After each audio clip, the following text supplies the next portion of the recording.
আলোচনার বিষয় কিয়ামতের আলামত পর্ব ৪। ধারাবাহিকভাবে আমরা জেনে আসছি কোরআন এবং সুন্নাহ থেকে আল্লাহ সুবহানাহু ওয়া তাআলা এবং মুহাম্মদ সাল্লাল্লাহু আলাইহি ওয়াসাল্লাম আমাদেরকে যে পথ নির্দেশ দিক নির্দেশনা দিয়েছেন, যেই ভয়াবহ মাঠে সবাইকে উত্থিত হতে হবে, উপস্থিত হতে হবে, সেই মাঠে যাওয়ার পূর্বের যে প্রস্তুতি তা ভালোভাবে গ্রহণ করার লক্ষ্যে আমরা কিয়ামতের কিছু আলামত ধারাবাহিকভাবে আলোচনা করছি। তার আজকের প্রথম অংশ হচ্ছে পূর্ববর্তী পথভ্রষ্ট জাতির পদাঙ্ক অনুসরণ, অর্থাৎ মুসলমানদের পরীক্ষা হিসাবে, ফিতনা হিসাবে যত কিছু আসবে তার মধ্যে ভয়ঙ্কর একটা ফিতনা হচ্ছে মুসলমানরা জাতিদের অনুসরণ করবে। অর্থাৎ দ্বীন ইসলাম হচ্ছে পূর্ণাঙ্গ জীবন বিধান, এতদ সত্ত্বেও মানুষ দ্বীন ইসলামকে ছেড়ে দিয়ে অন্য জাতির কালচারকে, জাতির কালচারকে মনে করবে যে উন্নত এবং তাদের পদাঙ্ক অনুসরণ করবে। তারা যে রাস্তায় চলবে মুসলমানরা সে রাস্তায় চলবে, যা আমাদের এখন সামনে দৃশ্যমান। আমরা প্রায় দেখি আমাদের প্রতিদিনের জীবনে যে মুসলমানের সন্তান সন্ততিরা তারা ইহুদি খ্রিস্টানের চক্রান্তে পড়ে তাদের মতো চলার চেষ্টা করছে। আর এটাই হচ্ছে অন্যতম কিয়ামতের একটা লক্ষণ। এ বিষয়ে হাদিসে রাসূল সাল্লাল্লাহু আলাইহি ওয়াসাল্লাম বলেন যে তার উম্মত অর্থাৎ উম্মতে মুহাম্মাদি সাল্লাল্লাহু আলাইহি সাল্লাম অর্থাৎ মুহাম্মদ সাল্লাল্লাহু আলাইহি ওয়াসাল্লাম উম্মতের একদল লোক, এক শ্রেণীর মানুষ যাদের আচার অভ্যাস, জীবনাচরণ সব কিছু পূর্ববর্তী পথভ্রষ্ট ইহুদি খ্রিস্টানদের যে কালচার, সেই কালচারকে একেবারে অক্ষরে অক্ষরে পালন করবে। তো সে বিষয়ে রাসূল সাল্লাল্লাহু আলাইহি ওয়াসাল্লাম স্পষ্ট হাদিস বর্ণনা করেছেন। আবু হুরায়রা রাদিয়াল্লাহু তাআলা আনহু তিনি বলেন, রাসূল সাল্লাল্লাহু আলাইহি ওয়াসাল্লাম বলেছেন, যতক্ষণ আমার উম্মত পূর্ববর্তী পথভ্রষ্ট জাতির হুবহু পদাঙ্ক অনুসরণ না করবে, যতক্ষণ না আমার জাতি পূর্ববর্তী পথভ্রষ্ট জাতির হুবহু পদাঙ্ক অনুসরণ না করবে, ততক্ষণ পর্যন্ত কিয়ামত সংগঠিত হবে না। তখন তাকে জিজ্ঞাসা করা হলো যে আল্লাহ রাসূল সাল্লাল্লাহু আলাইহি সাল্লাম তারা কি পারসিক রোমান, মানে রোমান পারসিকরাও? তখন তিনি বললেন, তারা যদি না হয় তো কারা হবে?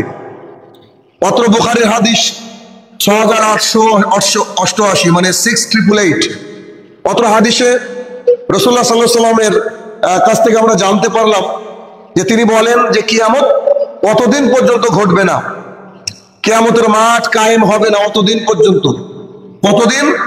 যতদিন না আমার জাতি রোমান পারসিক অর্থাৎ ইহুদি খ্রিস্টানদের যেমন করে চলছে ইহুদি খ্রিস্টানরা, ঠিক তেমন করে আমার জাতি চলবে, তার আগ পর্যন্ত কিয়ামত সংগঠিত হবে না। আরো একটা হাদিস দেখবো, তারপরে একটু ব্যাখ্যাতে যাব আমরা ইনশাআল্লাহ। তা হচ্ছে আবু সাঈদ খুদরি রাদিয়াল্লাহু তাআলা আনহু বলেন, রাসূল সাল্লাল্লাহু আলাইহি সাল্লাম বলেছেন, অবশ্যই তোমরা পূর্ববর্তী পথভ্রষ্ট জাতি। আল্লাহ রাসূল সাল্লাল্লাহু আলাইহি সাল্লাম অত্র দুই হাদিসে কিন্তু পূর্ববর্তী যে জাতির কথা বলেছেন তাদেরকে পথভ্রষ্ট বলেছেন, গুমরাহ জাতি। তো রাসূল সাল্লাল্লাহু আলাইহি সাল্লাম বলছেন যে অবশ্যই তোমরা পূর্ববর্তী পথভ্রষ্ট জাতির হুবহু অনুসরণ করবে। অতঃপর তিনি বললেন যে তারা যদি কোনো সাপের গর্তের মধ্যে প্রবেশ করে, তাহলে আমার জাতীয় তাদের পেছন পেছন অনুসরণ করে তারাও সাপের গর্তে প্রবেশ করবে। তো তখন তাকে জিজ্ঞাসা করা হলো যে এরা কারা, এরা কি ইহুদি খ্রিস্টান? তখন তিনি বললেন যে তাছাড়া আবার কারা? এটাও বুখারীর হাদিস ৬৮৮৯ নম্বর হাদিস, মুসলিম শরীফে রয়েছে। তার মানে অত্র দুই হাদিস থেকে বোঝা গেল যে রাসূলুল্লাহ সাল্লাল্লাহু আলাইহি ওয়াসাল্লাম বলছেন যে কিয়ামতের মাঠ সংগঠিত হবে না, কিয়ামত আসবে না, ততদিন পর্যন্ত যতদিন না আমার জাতি, আমার মোহাম্মদ আব্দুর রহমান, মোহাম্মদ আব্দুর রাজ্জাক, মোহাম্মদ শাহিনুর রহমান, এরকম কিছু মানুষ যতদিন না, অর্থাৎ মুসলমানরা যতদিন না ইহুদি খ্রিস্টানদের অনুকরণ করছেন। এমন কি কেমন অনুসরণ? রাসূল সাল্লাল্লাহু আলাইহি ওয়াসাল্লাম বলেন হুবহু। এই কথা বলতে গিয়ে তিনি বলছেন যে হুবহু মানে যেমন তারা যদি সাপের গর্তের মধ্যে ঢুকে ইহুদি খ্রিস্টান, তাহলে আমার জাতি মুসলমানরাও সাপের গর্তের মধ্যে ঢুকবে। এতদিন পর্যন্ত কিয়ামত সংঘটিত হবে না, হাদিস বুখারী মুসলিমের। তো এই যে সাপের গর্তে ঢোকা, এর অর্থ কি? কাজী ইয়াদ রহমতুল্লাহ আলাইহি তিনি বলেন যে ওই অত্র দুই হাদিসের ব্যাখ্যা লিখতে গিয়ে বলছেন যে সাপের গর্তে ঢোকা মানে সাপের গর্তে ঢোকা নয়, বরং একেবারে যেমন করবে সাপ চারিদিকে মানে ঘুরে এসে আর সংগ্রহ করে ঢুকে, ঢোকার সময় তারই গর্তে ঢুকে, অন্য জায়গায় ঢুকে না। তো ইহুদি খ্রিস্টানরা যেমন যেমন করে যে যে রাস্তায় চলবে, ওই ওই রাস্তায় আমার মুসলমান জাতি চলবে। এখন যদি আমি দেখি যে এরকম আমাদের সমাজে কেউ আছে কিনা, আমাদের সমাজে অহরহ আছে। দেখেন এমন পোশাক আমাদের পরিবারের মানুষজন পড়ছে, এই পোশাক মুসলমানের পোশাক নয়, এটা যে পুরোপুরি ইহুদি খ্রিস্টানদের পোশাক। এই যে ইহুদি খ্রিস্টানদের পোশাক আমার জাতি আজকে মুসলমানরা পড়ছে, ছেলেরাও পড়ছে, মেয়েরাও পড়ছে। আচ্ছা, তারপরে খেয়াল করে দেখবেন যে ইহুদি খ্রিস্টানরা যেমন করে চুল কাটে, আমাদের মুসলমানদের বহু সন্তানরা আজকে তেমন করে চুল কাটছে। ইহুদি খ্রিস্টানরা যেমন করে চুল লম্বা করে কোনো কোনো সময়, তারা হুবহু তাদেরকে অনুসরণ করছে।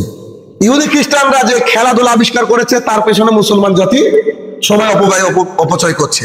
তো আল্লাহ রাসূল সাল্লাল্লাহু আলাইহি ওয়াসাল্লাম এটাই বলতে চাইলেন যে ইহুদিরা যা করবে, যে ট্রেন্ড করবে ইহুদিরা চলবে, ওই ট্রেন্ড হুবহু মুসলমানরা ফলো করবে। আর যেদিন এগুলো করা শুরু হবে, সেদিন তোমরা কিয়ামতের মাঠের অপেক্ষা করো। তার মানে এখন আপনি বলেন যে এখন বর্তমানে একটা কাজও মুসলমানরা, বেশির অংশ মুসলমান, তাদের যে মুসলমানিত্ব এটাকে প্রায় ভুলে গিয়ে সব ইহুদি খ্রিস্টানের কালচার শুরু করে দিয়েছে। বাড়িতে অনেক পরিবার আছে বাড়িতে ঢুকবে সালাম দেয় না, অনেক মানুষ আছে গুড মর্নিং বলে, ভাই এগুলো ইহুদি খ্রিস্টানের কালচার। আপনি বলেন বিজাতিকে দেখলে বলেন অসুবিধা নেই, কিন্তু এই যে মুসলমানের কালচার দেখেন, ইহুদি খ্রিস্টানদের রীতিনীতি হচ্ছে তারা যখন কোনো হোটেলে খেতে যায়, খাওয়ার পরে কিছুটা খাবার রেখে চলে আসে, এটা তাদের স্টাইল, এটা স্ট্যাটাস। কেন? কিছুটা খাবার থাকবে। অথচ মুসলমানের সুন্নাহ হচ্ছে যে খাবারের প্লেটটাকে পরিষ্কার করে হাত চেটে প্লেট চেটে খেতে হবে। কিন্তু মুসলমানের বাচ্চা যখন ওই রেস্টুরেন্টে যাবে বা হোটেলে যাবে, তখন কিন্তু সেই ইহুদির মতো, খ্রিস্টানের মতো খাবার ছেড়ে চলে আসবে, সে তার হাতটাকে চেটে খেতে লজ্জা বোধ করে। তো এইরকম আপনি যদি দেখেন তাহলে সবকিছু মিলে গেছে। মহিলারা প্যান্ট পরছে টাকনুর উপরে, পুরুষদের প্যান্ট আছে টাকনুর নিচে, এটা যে ইহুদিদের রীতি। ঠিক আমাদের মুসলমান জাতি এটাকে একেবারে অনুসরণ করেছে। অত্র দুই হাদিস আবু সাঈদ খুদরি থেকে এবং আবু হুরায়রা রাদিয়াল্লাহু আনহু আজমাইন থেকে এই যে হাদিস আমরা পেশ করলাম, এখানে বোঝা যাচ্ছে যে কিয়ামত আসন্ন, একেবারে সন্নিকটে। তো এখন আমাদের ঈমান আমল আখলাককে ঠিক করতে হবে। এখন অপরের দিকে দৃষ্টি দিয়ে লাভ নেই, এখন নিজেকে বাঁচানোর চেষ্টা করতে হবে জাহান্নাম থেকে। ওই যে আল্লাহ সুবহানাহু ওয়া তাআলা সে বাক্য, কু আনফুসাকুম ওয়া আহলিকুম নারা, তোমরা নিজে বাঁচো, তোমাদের পরিবারকে বাঁচা, ব্যাস, আর বাইরে দেখার সুযোগ নেই। কারণ বেশিরভাগ মানুষ ইহুদি খ্রিস্টানের ট্রেন্ডে, ইহুদি খ্রিস্টানের কালচারে এখন মানুষ কিন্তু চলছে। অতএব সেখান থেকে আমাদেরকে বেঁচে থাকতে হবে। অতঃপর আজকের 2 নম্বর পয়েন্ট, দাসীর গর্ভে মনিবের জন্ম হবে। দাসী যে অপরের বাড়িতে কাজ করে খায়, তো সেই দাসীর গর্ভে তার নিজের মালিকের জন্ম হবে। এই কথা 1450 বছর আগে মুহাম্মদ সাল্লাল্লাহু আলাইহি ওয়াসাল্লাম বলে গিয়েছেন। এটাও মিলে গেছে, আমি প্রমাণ দিয়ে দেখাচ্ছি, এটাও মিলে গেছে যে কিয়ামতের পূর্বের অন্যতম একটা নিদর্শন হচ্ছে যে দাসী তার পেট থেকে এমন সন্তানের জন্ম দিবে যে সন্তান তার উপরে কর্তৃত্ব করবে। কেমন? আগে হাদিস আমরা দেখব, পরে আমরা ব্যাখ্যাতে যাব। সেটা কি? যে ওই যে যে এই হাদিস একটা লম্বা হাদিস ছিল, ফেরেশতাকে যখন ফেরেশতার মুহাম্মদ সাল্লাল্লাহু আলাইহি ওয়াসাল্লামের মধ্যে কথা হচ্ছিল সামনাসামনি বসে, হাদিসে জিবরাইল যেটাকে বলা হয়, সেই হাদিসে জিবরাইলে নবী করিম সাল্লাল্লাহু আলাইহি ওয়াসাল্লাম কে কিয়ামতের নিদর্শন সম্পর্কে যখন জিজ্ঞাসা করেছিলেন, তখন রাসূল সাল্লাল্লাহু আলাইহি ওয়াসাল্লাম বলেছিলেন যে যখন দাসীর গর্ভ থেকে মনিবের জন্ম হবে তখন তোমরা কিয়ামতের জন্য অপেক্ষা করে থাকো। একবারে মুসলিম শরীফের শুরুর দিকের হাদিস, 106 নম্বর হাদিস। অত্র হাদিস থেকে বোঝা যায় যে দাসী তার মালিকের জন্ম দিবে। আচ্ছা, এটা কেমন করে? দেখেন, বর্তমান সময়ে খুব পরকীয়া বেড়ে গেছে, অর্থাৎ একে অপরের সঙ্গে খারাপ সম্পর্ক, এটা কিন্তু চরম লেভেলে বেড়ে গেছে। এখন বর্তমান জামানায় ধরেন একটা রাজা আছে, কল্পনা করেন একটা রাজা, সে রাজার বাড়িতে অনেক কাজ করা মানুষ থাকে, পুরুষ থাকে, নারী থাকে। সে ওই কাজ করা মহিলাদের মধ্যে একজনকে দাসী বানিয়ে রেখেছে, 5 জনকে দাসী বানিয়ে রেখেছে। এখন সে মহিলা ভালো, তার সাথে ভালো সম্পর্ক হয়ে গেছে, শারীরিক সম্পর্ক হওয়ার পরে একটা বাচ্চা জন্ম নিয়েছে। এখন ওই বাচ্চা জন্ম নেওয়ার সময় দাসী এখন রাজাকে বলেছে যে বাচ্চা তো আপনার, এখন কি করবেন করেন। তখন রাজা মান সম্মানে ভয় বলছে, আচ্ছা বাচ্চাটাকে আমি আমার মতো করে লালন পালন করছি, সম্পদ দিচ্ছি। এখন ওই বাচ্চাটা হয়ে গেল কি, পরবর্তী রাজা মারা যাওয়ার পর ও হয়ে গেল রাজা।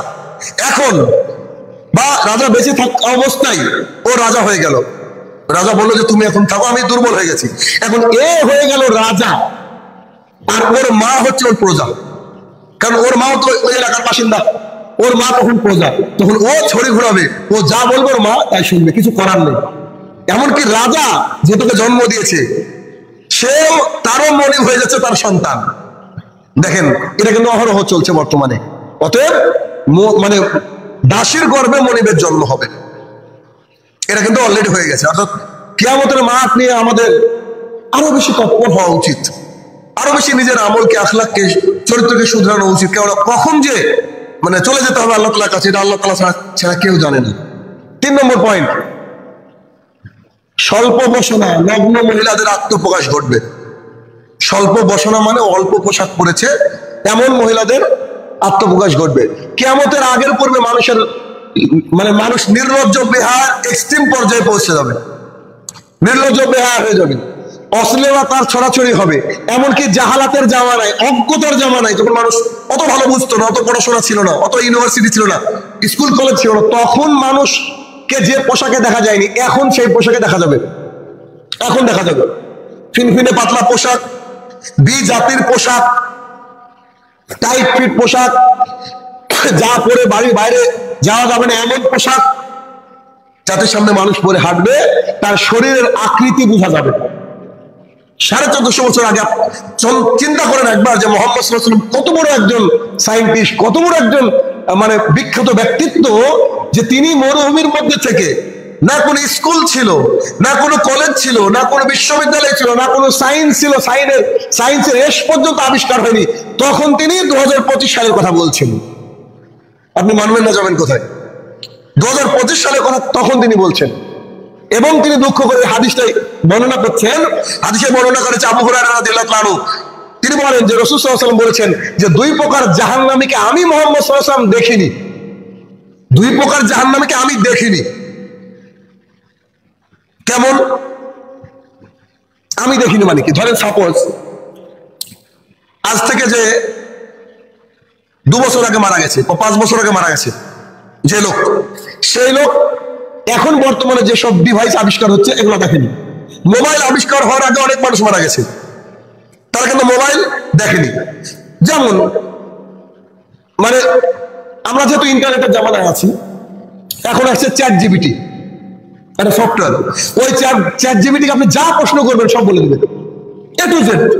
পৃথিবীর কোনো কোশ্চেন নাই যে ও জানে না। পৃথিবীর সেরা ধর্ম কি? বলছে ইসলাম। পৃথিবীর সেরা মানুষ মুহাম্মদ সাল্লাল্লাহু আলাইহি ওয়াসাল্লাম, অথচ এই হলে খ্রিস্টান চালাচ্ছে। আপনি আপনার হয়তো শারীরিক একটা সমস্যা আছে, আপনি বলেন, খালি বলতে শিখতে হবে। আপনাকে শুধু ওকে বলে দিতে হবে আমার এই আছে, আমি কি খাবো বলে দেবে। মানে এ টু জেড সবকিছু চ্যাট জিপিটি বলে দিচ্ছে। কিন্তু আজ থেকে 10 বছর আগে এটা ছিল না, 5 বছর আগেও ছিল না। এখন কিছু কিছু মানুষ ব্যবহার করছে। পৃথিবী কত মানে এগিয়ে চলে গেছে। তো এই যে ব্যবহার করছে, আর এখন আশ্চর্য হয়ে যাচ্ছে মানুষ, আরে ChatGPT কে যা প্রশ্ন করছি তাই উত্তর দিচ্ছে। আশ্চর্য ব্যাপার, মানুষ আশ্চর্য হয়ে যাচ্ছে। কিন্তু মানুষ এটা নিয়ে আশ্চর্য হয়, আর 1450 বছর আগে যিনি বলে গিয়েছেন যে তোমরা দেখবা এখন তখন এরকম ঘটবে, ওটা দেখছে, অথচ আল্লাহ রসুলকে নিয়ে আশ্চর্য হয় না মানুষ। কত বড় অভাগা এমনও আছে সমাজ, চিন্তা করেন। মানুষ সব জানে, এখন অনেক কিছু জানে। সাপোজ আমার বেশ কিছু ব্যাচ চলছে অনলাইনে, আমি পড়াই। আল্লাহ রহমতে আমার কাছে ইতালি থেকে পড়ে, সৌদি আরব থেকে পড়ে, বিভিন্ন দেশ থেকে পড়ে। তো কালকে রাত্রি যখন আমি পড়াচ্ছিলাম, পড়াতে একটা সেন্টেন্স করতে গিয়ে বললাম যে আপনার আর রাহিকুল মাকতুম চিনেন? আমি জিজ্ঞাসা করলাম কয়েকজন স্ট্যান্ডার্ড মানুষকে, বললাম যে do you know about Raheequl Makhtum? আপনারা কি রাহিকুল মাকতুম সম্পর্কে জানেন? কয়েকজনকে জিজ্ঞাসা করলাম, দেখলাম 2 থেকে 3 জনের হাত উঠেছে, অথচ ছাত্র আমার ওই ব্যাচে 100-র আশপাশে। 2 থেকে 3 জন তারা রাহিকুল মাকতুম চিনে। তখন আমি বললাম যে এটা হচ্ছে একটা বই, মুহাম্মদ সাল্লাল্লাহু আলাইহি ওয়াসাল্লামের জীবনী, যে জীবনী অনেকগুলো রাইটার জমা দিয়েছিল, তার মধ্যে সেরা হয়েছিল এই জীবনী গ্রন্থের নাম আছে আর রাহিকুল মাকতুম। বাংলায় পাওয়া যায়, পৃথিবীর প্রত্যেকটা মুসলমান ও মুসলমানের সবারই পড়া উচিত এই বইটা। তো মুসলমান তারা প্র্যাকটিক্যালি মুসলমান, নামাজও পড়ে, কিন্তু দেখেন আর রাহিকুল মাকতুমের নাম জানে না। তার মানে মুহাম্মদ সাল্লাল্লাহু আলাইহি ওয়াসাল্লামকে নিয়ে কেউ আশ্চর্য হয় না, কিন্তু ChatGPT, ডিপসিক, আমি হয়তো কিছু শব্দ ইউজ করছি আপনারা জানেন না, বুঝেন না, এইগুলা মানুষ আশ্চর্য হয়ে যায়। তো 1450 বছর আগে আল্লাহ রসুল আজকের বিষয়, মানে আজকের ঘটনা, 2025 সালের ঘটনা বলছে যে আমি 2 শ্রেণীর মানুষকে দেখিনি, ওরা জাহান্নামে যাবে। এক শ্রেণীর মানুষ থাকবে, তাদের হাতে থাকবে গরুর লেজের মতো বাঁকানো লাঠি, তা দিয়ে মানুষকে মারবে, হতে পারে চাবুক, হতে পারে লাঠি, তা দিয়ে বিনা কারণে মানুষকে মারবে, তারা জাহান্নামে যাবে। 2, এক শ্রেণীর মহিলা যারা পোশাক পরে থাকবে কিন্তু উলঙ্গ, এবং তাদের মাথাটা হবে উটের যে কেশর থাকে, উটের যে উপরে থাকে কুজ, ওই কুজের মতো বাঁকানো। খেয়াল করে দেখবেন অনেক মহিলা ওইভাবে চুল বাঁধে, এমন করে চুল বেঁধে উন্নটা মাথার উপরে দিয়ে দিচ্ছে, দূর থেকে দেখলে উটের মতো মনে হয়। রাসূল সাল্লাল্লাহু আলাইহি ওয়াসাল্লাম এদের কথা বলেছে যে এরা জাহান্নামে যাবে। শুধু জাহান্নামে যাবে বলেননি, আমি পরে বলছি হাদিসটা পুরো। শুধু জাহান্নামে যাবে বলে আল্লাহ রাসূল বলেছে আমি দেখিনি। আমি দেখিনি এই শব্দের মানে কি? তার মানে ওই জামানায় এত নোংরা মানুষ ছিল না, কিন্তু আল্লাহ রাসূল বলেছে পোশাক পরে পুরা উলঙ্গ। পোশাক নাই কথা বলেনি, এখন তো পোশাকই নাই। আল্লাহ রাসূল বলেছে পোশাক পরে উলঙ্গ থাকবে। তার মানে এত টাইট পোশাক হবে যে মানুষ দূর থেকে বুঝে দেখে ওর শরীরের শেপ, আকৃতি বুঝতে পারবে। তারা রাস্তা দিয়ে যাওয়ার সময় আল্লাহ রাসূলের বর্ণনা দেখেন, মাইরাতুল মামিরাত, রাস্তা দিয়ে যাওয়ার সময় এমন ভঙ্গিমা করবে, সে পুরুষের দিকে আকৃষ্ট হবে, পুরুষও যেন তার দিকে আকৃষ্ট হয়। এরপরে মুহাম্মদ সাল্লাল্লাহু আলাইহি ওয়াসাল্লাম বলছে এরা তো জান্নাতে যাবে না, এরা জান্নাতের গন্ধ পাবে না। সাহাবায়ে কেরাম প্রশ্ন করলেন জান্নাতের গন্ধ কত দূর থেকে পাওয়া যায়? একটা হাদিস আছে 40 বছরের দূরের রাস্তা থেকে, শুধুমাত্র পোশাক পরার কারণে।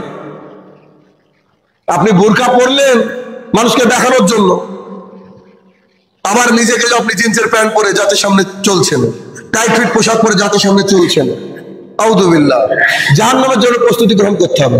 শুধু সে আজকে যদি আমার মেয়ে এরকম করে, তাহলে আমারও থাকার জায়গা জাহান্নাম হবে। কেন? আমি তাকে গাইড করতে পারিনি। তাই এই কথাগুলো দীর্ঘদিন আলোচনা হয়, মানুষ শুধু শুনে ওই সিগারেটের গায়ে লেখার মতো যে সিগারেট খেলে মারা যাবে, কিন্তু খায় ও মরেও না, এরকম মনে করে। এরা যে কোরআন হাদিসের মতো হয়ে গেছে। তাহলে কত হাদিস থেকে বুঝতে পারলাম যে কয়েকটা সাইন এন্ড সিম্পটম বললেন যে এটা যখন দেখবা তখন তোমরা কিয়ামতের মাঠের জন্য প্রস্তুতি গ্রহণ করো। তার মানে এটা এখন হয়ে গেছে, তারপরে আমরা মনে করি কিয়ামত হবে অনেকদিন, এখনো বাকি আছে না, এখন বর্তমানে এই সময়। অতএব নিজের পরিবারকে সংযত করার চেষ্টা করতে হবে, এনি কস্ট, যে কোনো মূল্যে। আচ্ছা, এরপরের 4 নম্বর পয়েন্ট হচ্ছে যে সুউচ্চ অট্টালিকা, বিশাল বড় বড় বাড়িঘর, সুউচ্চ অট্টালিকা তৈরি করবে নগ্নপদ আরবদের রাখালরা। আল্লাহ আরবদের কথা উল্লেখ করেছেন, হাদিসে আছে। তা বলছি সুউচ্চ বিশাল বিশাল গম্বুজ, বিশাল বিশাল টাওয়ার, বিশাল বিশাল বাড়ি তৈরি করবে।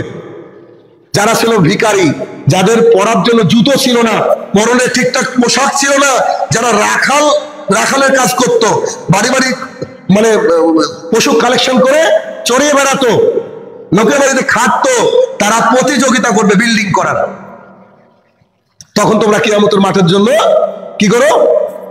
প্রস্তুতি গ্রহণ করো। একই হাদিস রাসূলুল্লাহ সাল্লাল্লাহু আলাইহি ওয়াসাল্লাম বলেছেন যে কিয়ামতের আগে দাসী তার মনিবকে জন্ম দিবে, ওই হাদিসের আগেই জন্ম দিবে, এবং জুতাবিহীন ও অস্ত্রবিহীন রাখালের সুউচ্চ বাড়িঘর নির্মাণের প্রতিযোগিতায় লিপ্ত হবে রাখালরা। তাহলে রাখালরা কি করবে? বাড়িঘর করবে। আচ্ছা, বস্ত্রহীন জুতাহীন মানে কি? এর মানে হচ্ছে মানে খেতে পাই না এমন ঠিকঠাক, জুতা নেই মানে অভাবী লোক। এই অভাবী লোক এরা যখন নেতা স্থানে থাকবে, বড় বড় বিল্ডিং তৈরি হবে। দেখেন মক্কার যেখানে মানুষ হজ করতে যায়, সেই জমজম টাওয়ার, ওটা আছে 65 তলা। 65 তলা মানে আমি উদাহরণ দিচ্ছি যে কত বড় বড় এরকম। আপনার রিয়াদে যদি দেখেন বিশাল বড়, মানে বিলাসিতার জন্য টাওয়ার তৈরি করা হয়েছে। মানে কত বছর লেগেছে, কয়েক বছর লেগেছে কিন্তু টাওয়ারটা তৈরি করতে। দেখাশো এরকম। সৌদি আরব, আরব মানে কিন্তু খালি সৌদি আরব বুঝেন না, আরবের সাথে বহু দেশ রয়েছে, অনেক মানে 22-23টা দেশ মিলে কিন্তু আরব। হ্যাঁ, আপনি দুবাই যান, বুর্জ খলিফা পৃথিবীর সবচেয়ে বড় বিল্ডিং আছে। তাহলে কল্পনা করা যায় উপরে যে লোক থাকে আর নিচে যে লোক থাকে তার সাথে প্রায় 3 থেকে 4 মিনিটের ইফতারের পার্থক্য হয়। বুর্জ খলিফা তৈরি করে রেখে দিয়েছে। তো রাসূল সাল্লাল্লাহু আলাইহি ওয়াসাল্লাম এই কথাই বলেছেন যে যাদের পয়সা থাকবে না তারা কি করবে? বিল্ডিং তৈরি হবে। এখন আপনাদের মাথার মধ্যে প্রশ্ন আসতে পারে যে তাহলে কি বিল্ডিং তৈরি করা যাবে না? নিশ্চিত যাবে, কোনো অসুবিধা নাই, অবশ্যই বিল্ডিং তৈরি করা যাবে। তবে প্রতিযোগিতা করা যাবে না যে ওর চেয়ে আমার বাড়িটাকে আমি বড় তৈরি করব, ও যদি আরেকতলা বাড়ে আমাকে আরেকতলা বাড়িয়ে প্রতিযোগিতা করতে হবে বিল্ডিং এর। এগুলো হচ্ছে কিয়ামতের অন্যতম আলামত। দেখেন সৌদি আরব, দুবাই, বাহরিন, কুয়েত, কাতার। বাহরিনে পৃথিবীর সবচেয়ে বড় ব্রিজ আছে, জানেন? আশ্চর্য লাগে, আপনি দেখবেন বিশাল বিশাল মানে প্রতিস্থাপনা করেছে। না, এগুলো করতে পারে, অসুবিধা নাই, ব্রিজ এটা করবে স্বাভাবিক কথা। কিন্তু বলতে চাইছি যে বিশাল বিশাল বিল্ডিং যা আপনার আমার কল্পনা আসবে না যদি না ওই দেশ আমরা দেখি, যদি না দেখি। এরপরে পরের আলামত হচ্ছে 5 নম্বর, ব্যক্তি বিশেষে মানুষ সালাম প্রদান করবে। সবাই সবাইকে সালাম দিবে না, অতএব ব্যক্তি বিশেষে কি করবে? একে অপরকে সালাম দিবে। চিনে এমন মানুষকে সালাম দিবে, অচেনা মানুষকে সালাম দিবে না। ইতিপূর্বে বলেছি যে কিয়ামতের আলামত মানে খারাপ এমনটা নয়। কিয়ামতের প্রথম আলামত কিন্তু মুহাম্মদ সাল্লাল্লাহু আলাইহি ওয়াসাল্লামের জন্ম, ঠিক আছে? মানে এরকম যখন ঘটবে তখন আপনাকে আমাকে বুঝতে হবে যে কিয়ামত চলে গেছে। কি ওই বিখ্যাত হাদিস এর আগে শুনেছেন আমার কাছ থেকে, রাসূলুল্লাহ সাল্লাল্লাহু আলাইহি ওয়াসাল্লাম বলেছেন পরিপূর্ণ মুমিন না হলে, একজন ব্যক্তি পরিপূর্ণ মুমিন না হওয়া পর্যন্ত সে ব্যক্তি জান্নাতে প্রবেশ করতে পারবে না। পরিপূর্ণ মুমিন হওয়া লাগবে। অথবা মুহাম্মদ সাল্লাল্লাহু আলাইহি ওয়াসাল্লাম বলেছেন পরস্পরের প্রতি পরিপূর্ণ ভালোবাসা না হলে মুমিন হওয়া সম্ভব নয়। একে অপরের প্রতি ভালোবাসা হওয়া লাগবে, হিংসা করলে হবে না, ভালোবাসা হওয়া লাগবে। এরপরে রাসূল সাল্লাল্লাহু আলাইহি ওয়াসাল্লাম বলেছেন আমি কি তোমাদেরকে বলে দেবো যে কি ভালোবাসা তৈরি হয়? তখন সাহাবায়ে কেরাম বলেছে জি বলেন। তখন মুহাম্মদ সাল্লাল্লাহু আলাইহি ওয়াসাল্লাম বলেছে একে অপরকে দেখলে তোমরা সালাম দিবা। সালাম দিলে কি হয়? ভালোবাসা তৈরি হয়। কিন্তু রাসূলুল্লাহ সাল্লাল্লাহু আলাইহি ওয়াসাল্লাম বলেছেন, আবুল জাদ রাদিয়াল্লাহু তাআলা থেকে বর্ণিত একটা হাদিস রয়েছে, তিনি বলেছেন যে আব্দুল্লাহ ইবনে মাসউদ রাদিয়াল্লাহু তাআলার সঙ্গে একজন ব্যক্তি সাক্ষাৎ করতে আসলো। মানে অনেক সাহাবী আছে, তাহলে আব্দুল্লাহ ইবনে মাসউদ রাদিয়াল্লাহু তাআলা আছে। এক ব্যক্তি এসে বলছে আসসালামু আলাইকুম, হে আব্দুল্লাহ ইবনে মাসউদ।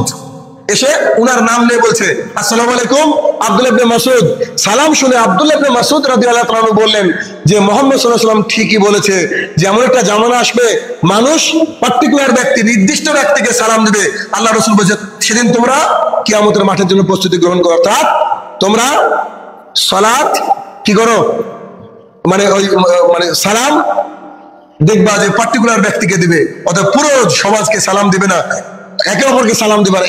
এর সাথে আরো একটা বললেন আল্লাহ রাসূল সাল্লাল্লাহু আলাইহি ওয়াসাল্লাম যে দেখবে মানুষ মসজিদে এসে বসে পড়বে কিন্তু তাহিয়াতুল ওযু বা 2 রাকাত সালাত আদায় করবে না।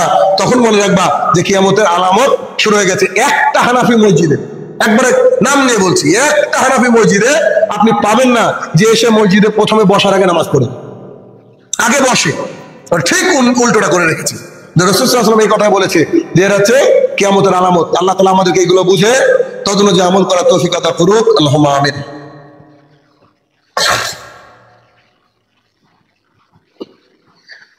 আলহামদুলিল্লাহ ওয়াহদাহ, সালাতু ওয়াসসালামু আলা মান লা নাবিয়্যা বাদা, আম্মা বাদ।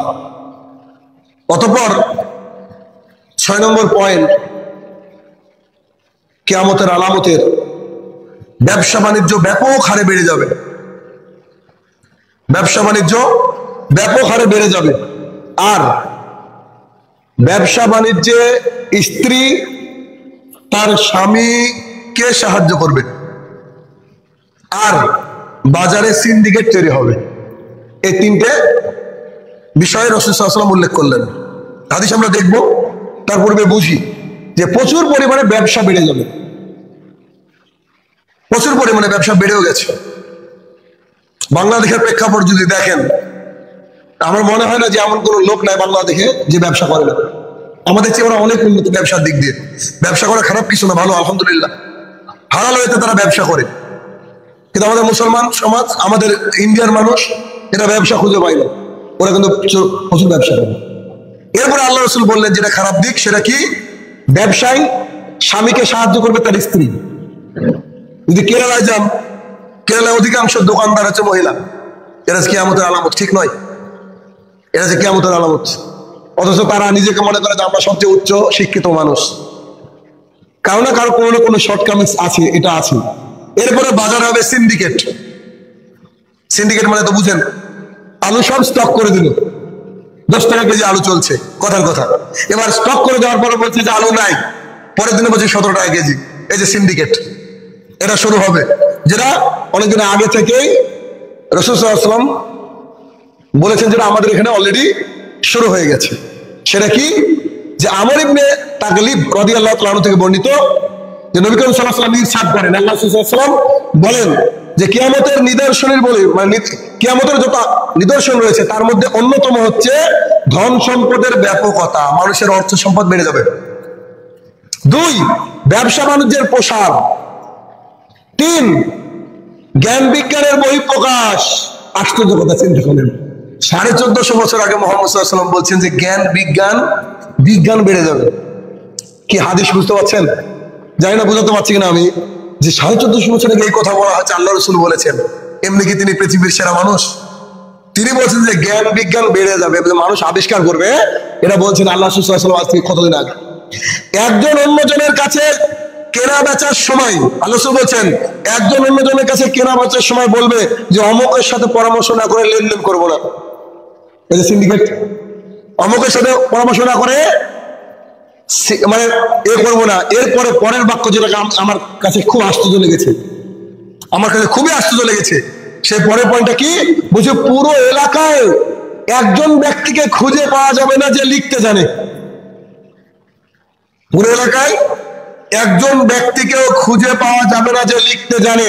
সুনানে নাসাইর হাদিস 4468, 4468 নম্বর হাদিস। 1, ব্যবসা বাণিজ্য বেড়ে যাবে, সম্পদ বেড়ে যাবে। 2, জ্ঞান বিজ্ঞানের চর্চা হবে ব্যাপক। 3, মানুষ পরামর্শ ছাড়া জিনিস বেচবে না। 4, পুরো এলাকায় খুঁজে একজন ব্যক্তিকে লিখতে পারে এমন ব্যক্তি পাওয়া যাবে না, ওই দূর এলাকায় পাওয়া যাবে। কেন জানেন? আমরা সোশ্যাল মিডিয়া ব্যবহার করছি, আমরা জানি এখন বেশিরভাগ মানুষ আর লিখে না। আমি লিখিনি, ধরেন আমি এমনি লিখি, হোয়াটসঅ্যাপে যত আমি লেখা পাঠাই সব মুখ দিয়ে বলি, এমনি হয়ে যায় সিস্টেম এখন এটা। মানুষ ডিভাইস খুলে খালি মুখ দিয়ে বলছে, লেখা হয়ে যাচ্ছে, দরকারই নাই। তাহলে এই ডিভাইস আরো উন্নত হবে, মানে মানুষ কে লিখবে? উন্নত হতে হতে যখন মানুষের চর্চা ভুলে যাবে লেখাটা, তখন অটোমেটিক্যালি লেখা কমে যাবে, কমে যাবে, কমে যাবে, কমে যাবে। একসময় মানুষ লিখবেই না। কেন? লেখা তো দরকার নাই, কারণ আমি ডিভাইস খুলে রেখেছি, এখন যা বলছি সব লেখা হয়ে যাচ্ছে অটোমেটিকলি। তাহলে মানুষ তো ভুলে যাবে। কল্পনা করে এই কথা আল্লাহ সাল্লাল্লাহু আলাইহি ওয়াসাল্লাম 1450 বছর আগে বলছেন যে চ্যাট জিপিটি আসবে, ডিপসিক আসবে, মিড জার্নির মতো টুল আসবে। অথচ 1450 বছর আগে এগুলো কিছুই ছিল না, অস্তিত্ব ছিল না, অক্ষরও ছিল না। এগুলো আসবে, মানুষের লেখা ভুলে যাবে, মানুষ ডিভাইসের সামনে মুখ রাখবে আর কি বলবে, অটোমেটিকলি হয়ে যাবে কিয়ামতের আলামত। কল্পনা করেন, আসলে হয়ে গেছে, এখন কিছু করার নাই। হয়ে গেছে। আপনি মানে যদি যে কোনো আমি যে কয়েকটা ডিভাইসের নাম নিলাম, কয়েকটা সফটওয়্যারের নাম নিলাম, যে কোনো সফটওয়্যার মানে আপনি তাজ্জব হয়ে যাবেন। আগামী দিন এমন আসতে চলেছে হয়তো ডাক্তারই থাকবে না। কেন? আপনি চ্যাটজিপিটি কে বলছেন যে আমি এখন জ্বরে ভুগছি, আমার জ্বর 7 দিন থেকে, আমার খুব ঠান্ডা লাগছে, কি ওষুধ খাবো? ও বলে দিচ্ছে। আপনি কি বলছেন? পরিস্থিতি কত ভয়ঙ্করের দিকে যাচ্ছে, কত ভয়ঙ্করের দিকে, মানে তাজ্জব ব্যাপার যে যেটা করতে বছরের পর বছর লেগেছে। একজন সফটওয়্যার ইঞ্জিনিয়ার দেখেন কি অবস্থা হতে চলেছে। একজন সফটওয়্যার ইঞ্জিনিয়ার, সে একটা ওয়েবসাইট তৈরি করতে 50,000 টাকা লাগে, 1 লাখ টাকা লাগে, 10 লাখ টাকা নেই। সেই ওয়েবসাইট তৈরি করতে তার সময় লাগে 3 মাস, 4 মাস, 7 মাস। আমি শাহিনুর রহমান এমন একটা টুল জানি, এই ওয়েবসাইট আমি তৈরি করবো 3 মিনিট লাগবে। কল্পনা করতে পারছেন কোথায় গিয়েছে? আর এই কথাই রাসূল সাল্লাল্লাহু আলাইহি ওয়াসাল্লাম বলেছেন, আমার মতো মানুষ যদি 3 মিনিট লাগে, আমার চেয়ে আরো ভালো ভালো এক্সপার্ট আছে যারা কম্পিউটার বসা মাত্র কমান্ড দেওয়ার সাথে সাথে এগুলো হয়ে যাবে। তাহলে হাজারো ইঞ্জিনিয়ার আগামী দিনে বেকার হবে, তাদেরকে এগুলো শিখতে হবে। তার মানে আমি আসলে বোঝাতে চাইছি এই হাদিসের মাধ্যমে যে রাসূল সাল্লাল্লাহু আলাইহি ওয়াসাল্লাম ভবিষ্যৎবাণী করে গিয়েছেন যে লিখতে জানে এমন মানুষ আর পাওয়া যাবে না। কেন? মানুষ মুখে বললে হয়ে যাচ্ছে এখন এই জামানায়। তাহলে চিন্তা করেন, তার জন্য কলিজা দেওয়ার জন্য সাহাবায়ে কেরাম প্রস্তুত, তার জন্য নিজের পিতা মাতাকে হারিয়েছে আল্লাহ রাসূল সাল্লাল্লাহু আলাইহি ওয়াসাল্লামের জন্য, তার জন্য সমস্ত সম্পদকে ত্যাগ করেছিল। তার মানে আমি এখন যে পয়েন্টটা বলছি সেটা হচ্ছে এই যে সাহাবায়ে কেরাম আমাদের চেয়ে আরো কত গুণ যে মেধাবী ছিলেন, কত যে বুদ্ধিমান ছিলেন, যে তিনারা একটা রত্নকে চিনতে পেরেছিলেন, মুহাম্মদ সাল্লাল্লাহু আলাইহি ওয়াসাল্লামকে, কিন্তু আবু জাহেল চিনতে পারেনি, ওদমা সাহেবা চিনতে পারেনি। কিন্তু সাহাবায়ে কেরাম চিনতে পেরেছেন যে কে কার কথা আমরা মেনে চলছি। সাহাবায়ে কেরাম কিন্তু চিনতে পেরেছিলেন আল্লাহ রাসূল সাল্লাল্লাহু আলাইহি ওয়াসাল্লামকে। আমরা এই জামানায় এসে অনেকে চিনতে পারিনি আল্লাহ রাসূল সাল্লাল্লাহু আলাইহি ওয়াসাল্লামকে। মানে যত হাদিস পড়বেন তত আল্লাহ রাসূল সাল্লাল্লাহু আলাইহি ওয়াসাল্লামের প্রতি ভালোবাসা বাড়বে, যত টেকনোলজি উন্নত হবে আল্লাহ রাসূলের প্রতি ভালোবাসা বাড়বে, বাড়তে বাধ্য। কেননা এ টু জেড সবকিছু আল্লাহ তাআলা কোরআন এবং হাদিসের মধ্যে বলেছেন। হ্যাঁ, নামগুলো আল্লাহ বলেননি, কিন্তু এটা আবিষ্কার করবে, এটা তো মানুষের কাজ। তাহলে এর থেকে বুঝতে পারলাম যে কি প্রচুর পরিমাণে মানে ব্যবসা বেড়ে যাবে। আর ব্যবসার সময় কি হবে, তার স্বামীদেরকে স্ত্রীরা কি করবে, ব্যবসার কাজে সহায়তা করবে, ব্যবসার কাজে সহায়তা করবে। আর জ্ঞান বিজ্ঞানের চর্চা বেড়ে যাবে। এখন তুঙ্গে আছি আমরা, তুঙ্গে একদম জ্ঞান বিজ্ঞানের। একটা জিনিস আজকে আবিষ্কার হয়েছে, 3 দিন পরে এসে আরেকজন বলছে যে এটা চলবে না, এটা করো। চিন্তা করেন, এখন মানুষ চাঁদে যাচ্ছে, চলে আসছে, মানে কোনো ব্যাপারে না। কিছুদিন পরে তো জমি কিনবে দেখেন চাঁদে। পরিস্থিতি এরকম হয়ে যাচ্ছে। তাহলে রাসূল সাল্লাল্লাহু আলাইহি ওয়াসাল্লাম যে ভবিষ্যৎবাণী, যে বিষয়গুলো বলার চেষ্টা করলাম, এখানে পরপর কয়েকটা পয়েন্ট ছিল, মানে 3টে পয়েন্ট ছিল যে ব্যবসা বাণিজ্য প্রচুর হারে বেড়ে যাবে, স্বামীর সাথে স্ত্রীরা অংশগ্রহণ করবে, আর কি বাজারে সিন্ডিকেট হবে, যেগুলো আছে অটোমেটিকলি অলরেডি শুরু হয়েছে। আল্লাহ সুবহানাহু ওয়া তাআলা আমাদেরকে এই বিষয়গুলোকে বুঝে সঠিকভাবে আমল করার তৌফিক আদা করুক। আল্লাহুম্মা আমিন।